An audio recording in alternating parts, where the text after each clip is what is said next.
I went into sales when I was 12 years old. Now, I wasn't your normal kid, so there was no lemonade being sold, and I'm not pushing a lawnmower.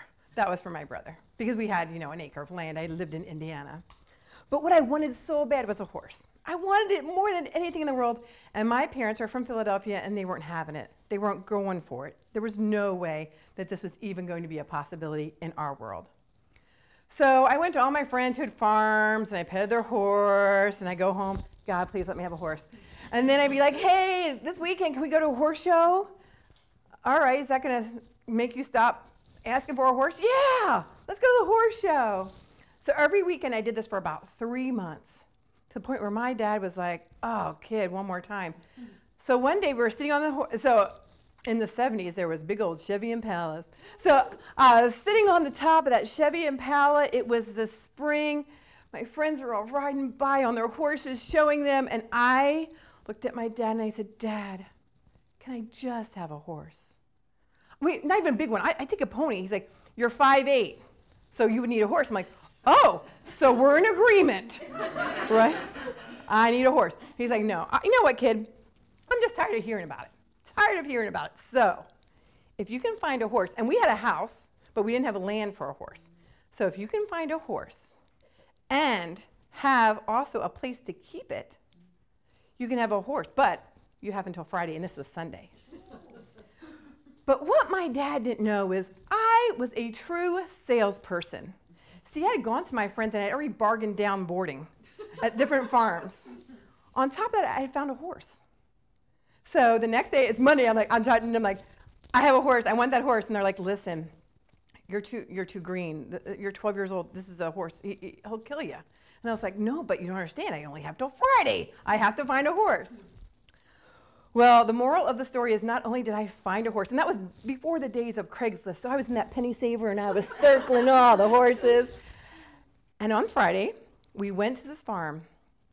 Not only did we get a horse, we got 2 horses and a horse trailer, because I had that guy throw every package in that I wanted. And my dad was like, I gotta get a hitch for the Chevy Impala. I didn't say we rolled in style, I just wanted what I wanted. And that was the first time I learned that if you really had your basics behind you, you could really achieve anything in sales. So today I want to talk to you about the 3 things a business has to have. And it's a product, a price, and it has to have people.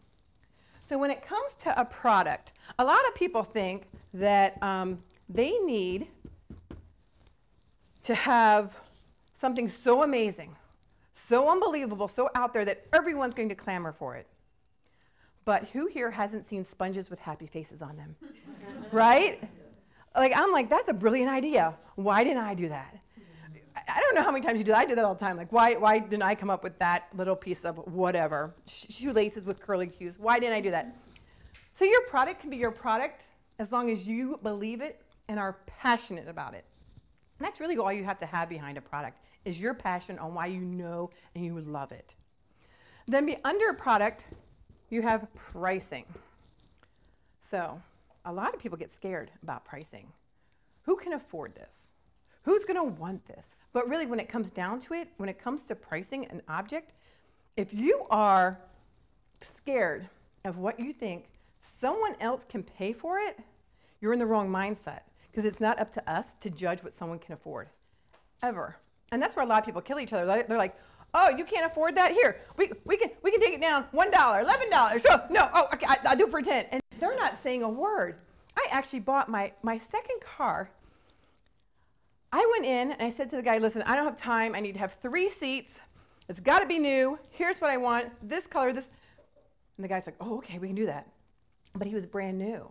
He was the perfect salesman ever, because I went home and he gave the information to the sales manager, and the sales manager called and offered me a deal. And then he didn't know I was talking to the sales manager, so every day he would call me and lessen the price. I got the Costco price, I got the Janet price, oh, you adopted some kids, I'll take off 2 for the kids. I was just like, and people are like, how did you get the deal? I'm like, I said nothing. The guy was so scared of what the price was and what I could afford, he did all my haggling for me. Now, would I buy from that guy again? Yes, every time. And I might go and look a little shabby with my kids towed behind me. But what it really comes down to, and they always say this is last. This is what I find, oh, sorry about that. This is what I find that a lot of people get really caught up in, or they don't get caught up enough in. Because you can have this product, and you can have your pricing, but unless you have really great people that believe in the product, you're never going to be able to sell it. You have to have that ability to say they love it, they're passionate about it, they believe in it. Most of my sales, I do over the phone. And I dabble in property management, so I can rent a unit without anyone ever seeing it. Not knowing if it's rat infested or whatever, because I'm so in love with my product, right? And it's not, I just want to put that out there. But if you know your product and how brilliant it is, and you love it, and you're the person behind it, you can sell it all day long with even, to the point where they're like, give me the price, and you're like, no, I gotta tell you these, but there's this other point, right? It has this view, the sun comes in, it's amazing. You're not gonna believe it. To the point where you say the price, and you just let it be. That's the biggest mistake people make in sales. They just keep talking, and they never shut up. To the point where you're like, please stop. So when I'm working with people in the sales force, I have to constantly tell them, say it and be done. Look them straight in the eye and say, it's $10,000 today. And shut up. Be quiet. Let it be. Let them decide in their own head, can I afford this? Is this what I truly can do? More often than not, they're like, yeah, I can do this. It works. It works for me. And then you're doing the numbers, and you're like, I don't know how they're going to afford this. But in their mind, that's the only person who has to figure that out. When it comes to people in your organization as well, you have to be kind to them. I think a lot of people think, if I micromanage all this information over here, and they're filing, and they're this and they're that, they think that that is what's going to run their business. But when you have salespeople are creative. They love what they're doing, but they might not be the best organizationally. So you have to learn that you would just go ahead and pass that off to somebody who can do that. There's administrators. So I think a lot of people get caught up. They're trying to have creatives be administrators, and then they're like, the paperwork's horrible. And then they're upset because they can't sell because they're doing administrative stuff, and their creativity goes out the door. So I implore you, as someone who loves sales, and I also can organize, so I don't know how even that worked out in my brain, but you can have that opportunity to increase productivity out of people with creativity and let them just be. Give them a couple hints, give them a couple tips, let them go out in the world. Let them have access to the Facebook pages or any other sales page or funnel they need to have to get their message out there. And then you don't have to worry about the direct mailers, the door knocking. You don't have to do all that. Everything is set for the world now, and it's always changing daily, but you have that opportunity to implore in your people the way to get things done. So with that, I'm going to leave you with just one little reminder that your product can be nothing. Your price can be exorbitant as long as you believe in it.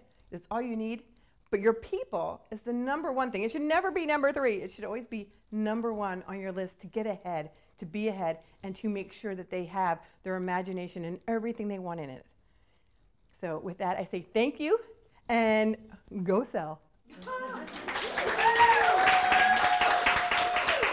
Thank you so much.